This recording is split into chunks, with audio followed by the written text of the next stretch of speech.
तथागत सम्यक संबुद्ध, तथागतांचा सद्धम्म, तथागतांचा पावन पवित्र पूजनीय भिक्खुसंघ आणि आजची धम्मदेशना ऐकणारे सर्व श्रद्धावान उपासक उपासिका. तथागत सम्यक संबुद्ध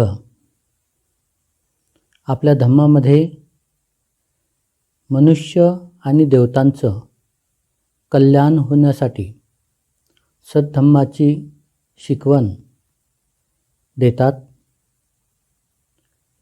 असाच एक प्रसंग बुद्धाच्या वेळी घडलेला आहे. मनुष्य मात्र जन्ममरणाच्या भवचक्रामध्ये जन्म घेतल्यानंतर सम्यक विचाराचे मनुष्य आणि देवता आदर्श उत्तम जीवन जगू इच्छितात. यासाठी ते चिंतन मनन करतात. आदर्श जीवनासाठी उत्तम मंगल शोधण्याचा प्रयत्न करतात. एकेकाळी तथागत सम्यक संबुद्ध श्रावस्ती येथे जेतवन अनाथपिंडिकाच्या आरामामध्ये राहत असताना रात्र उलटल्यानंतर सकाळच्या प्रहारी एक देवता आपल्या दिव्य सौंदर्य तेजाने संपूर्ण जैतवन प्रकाशमान करीत भगवंताजवळ आली. भगवंतांना नम्रपणे अभिवादन करून एका बाजूला उभी राहिली आणि ती देवता भगवंतांना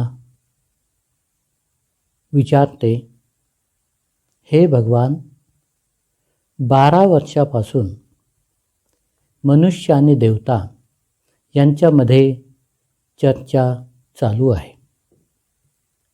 ते आपल्या जीवनासाठी उत्तम मंगल कोणते आहेत याच्याबद्दल सातत्याने विचार करीत आहेत, चर्चा करीत आहेत.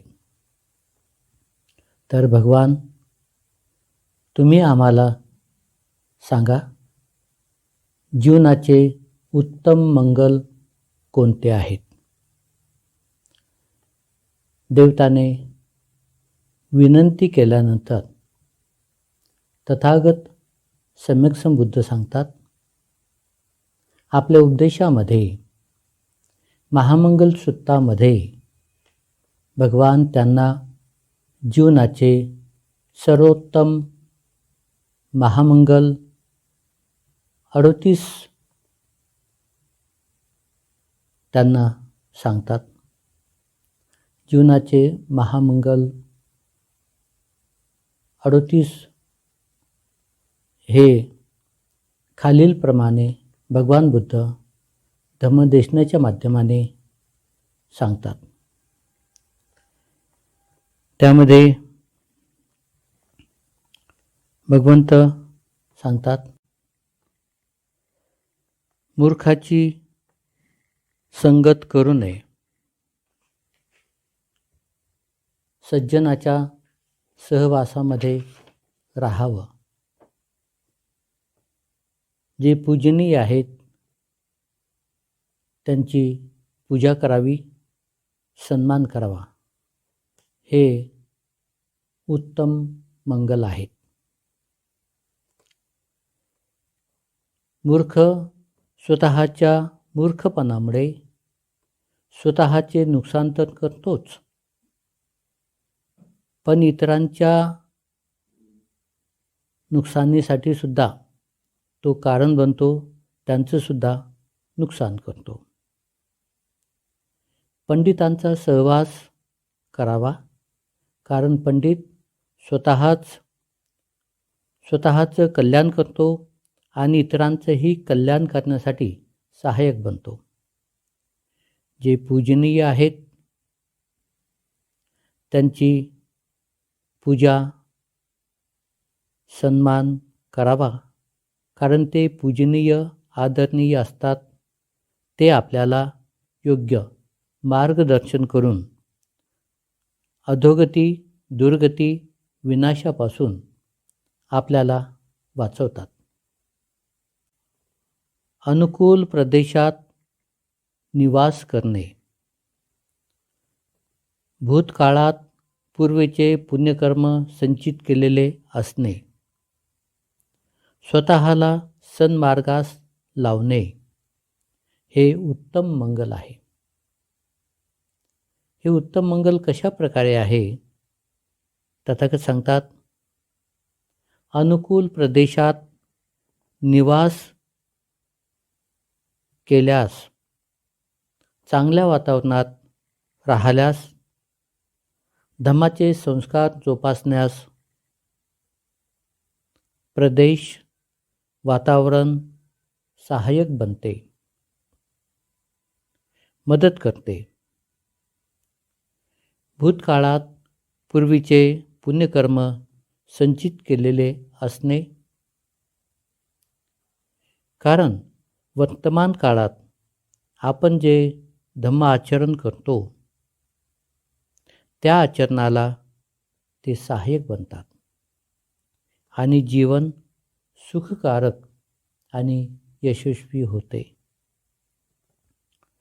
स्वतःला सन्मार्गाला लावल्यास अधोगती दुर्गतीपासून सुटका होते.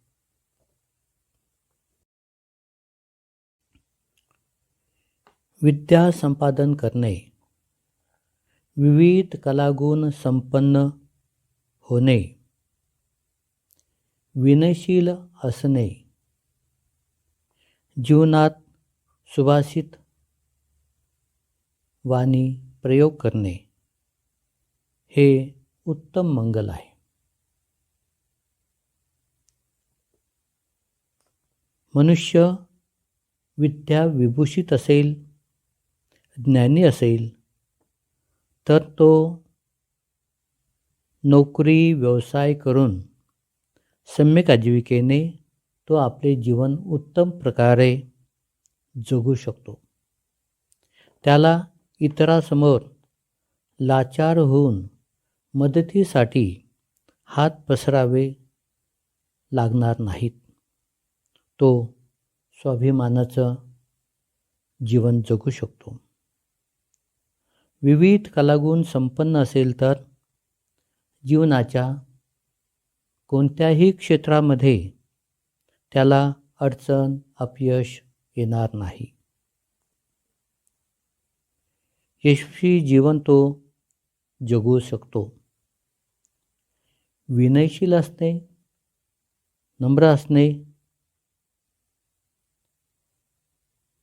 तर त्याला जीवनात गुरुजनांचा, वडीलधाऱ्यांचा आशीर्वाद, मार्गदर्शन नेहमीच मिळत राहील. सुभाषित चांगली वाणी असेल तर त्याला हितचिंतक मित्रमंडळी मिळतील. ह्या सर्व गोष्टी त्याच्या जीवनासाठी आवश्यक आणि सहाय्यक ठरणाऱ्या आहेत. आईवडिलांची सेवा करणे, बायको मुलांचा सांभाळ करणे, सरळ मार्गाने कर्म करणे हे उत्तम मंगल आहे.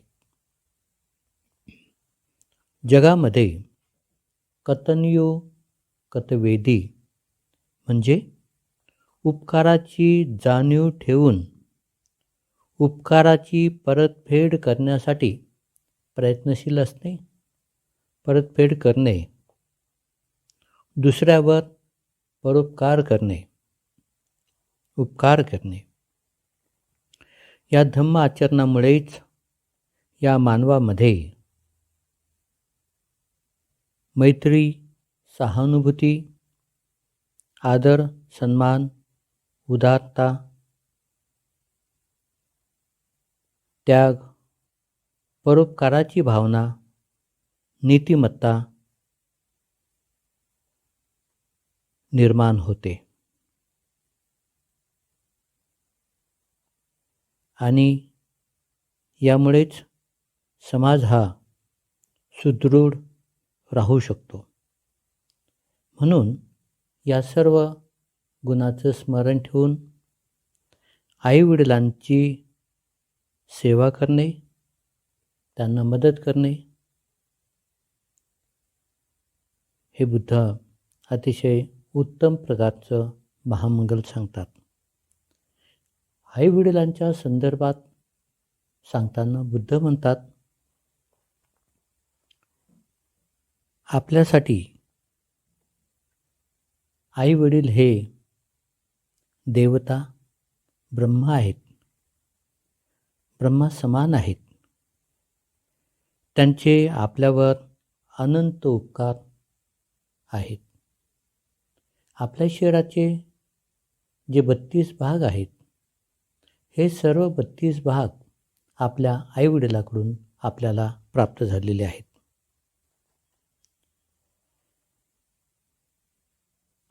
कोण्या एका धर्मामध्ये संस्कृती संप्रदायाच्या नावाने वृद्ध आईवडिलांना ज्यावेळी त्यांना मदतीची, सेवेची गरज असते,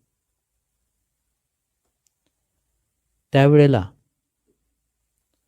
त्यांना मंदिरामध्ये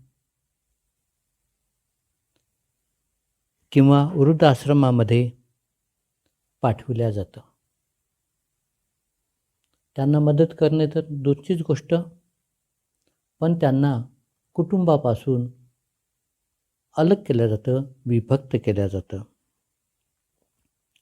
वृद्धाश्रमाची फीस देऊन किंवा मंदिरामध्ये त्यांना ठेवून ते त्यांची सेवा करत नाहीत. त्यांना कुटुंबापासून तोडून टाकतात. वृद्धा काळामध्ये त्यांना अतिशय कौटुंबिक दुःख, कौटुंबिक दुराव्याची वेदना त्यांना होतात आणि तशाच अवस्थेमध्ये ते आपल्या जीवनाचा शेवट करतात. तर ही अत्यंत चिंतनीय बाब आहे. ज्यांनी आपल्या जीवनामध्ये सर्वस्व आपल्या मुलाबाळांना सुखी ठेवण्यासाठी आपल्या जीवनाचा त्याग केला, कष्ट घेतले, सर्व सुख, सर्व संपत्ती आपल्या मुलांना देऊन ते एक निस्वार्थीपण जीवन जगतात.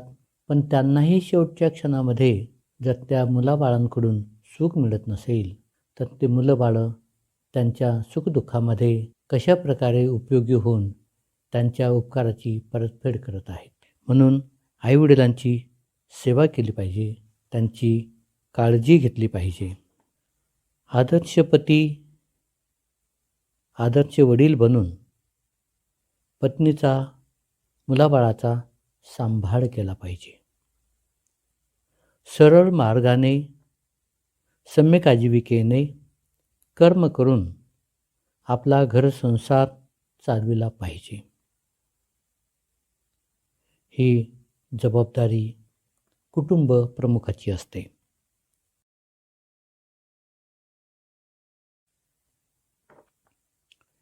दानधर्म करणे, धार्मिक आचरण करणे, नातलगांना मदत करणे, योग्य उचित पुण्यकर्म करणे हे उत्तम मंगल आहेत. दानधर्म दिल्याने आपली दानपारमिता वाढते. दान देणाऱ्याचे पुण्यकर्म होतात आणि दान देणाऱ्यांना आणि दान स्वीकारणाऱ्यांना सुद्धा त्याचा फायदा होतो. मैत्रीची भावना, त्यागाची भावना, परोपकाराची भावना उत्पन्न होते. धार्मिक आचरण केल्याने समाजामध्ये मैत्री, बंधुत्व, समता, नीतिमत्ता, शांतता प्रस्थापित होते. नातलगांना मदत केल्याने आपले हितचिंतक, मदतगार, संरक्षक वाढतात. योग्य कर्म केल्याने आपल्या जीवनाचे कल्याण होते.